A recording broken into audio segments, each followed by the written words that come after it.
Користење на имаш право за успешна продажба.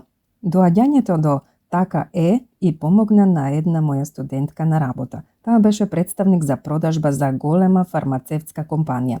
Се обидуваше да продаде нов производ на доктор кој користеше сличен лек. Тој беше најголемиот корисник на ваков тип на лек на нејзината територија. Продажбата беше клучна за нејзиниот успех.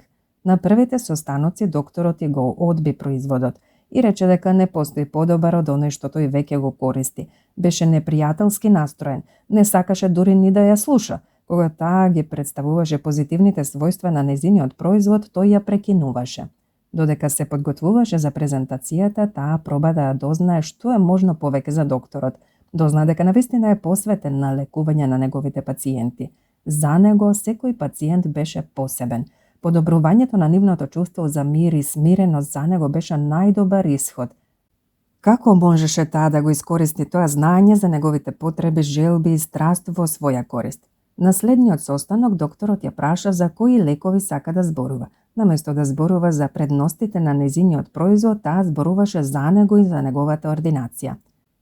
Докторе, рече таа, минатиот пат кога бев тука, зборувавме за вашите пациенти што ја имаат оваа состојба. Ми текна утиси и помислив дека навистина сакате да ги третирате и дека навистина сте посветен на тоа да го приспособите секој третман поединечно за секој пациент. Тој ја погледна во очи, не бар ја гледа прв пат. Така е, рече тој. Реално се чувствувам како да третирам епидемија што другите доктори не ја гледаат, што значи дека многу пациенти не се третирани како што треба. Таа му кажа оти изгледал како добро да знае како да ги третира овие пациенти, особено затоа што некои од нив не реагираат на вообичаените лекови. Зборуваа за специфичните предизвици со кои се соочувал низ третманите и даде пример. Кога тој заврши, таа го резимираше она што го кажа тој, особено специфичностите и проблемите на третманите. Изгледа дека правите посебни третмани и давате посебни лекови за секој пациент, му рече таа.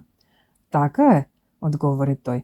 Тоа беше пробивот кој се надеваше дека ќе го достигне. Докторот беше скептичен и студен, но кога таа ја препозна неговата страст за пациентите користејќи резимирање, ѕидовите паднаа.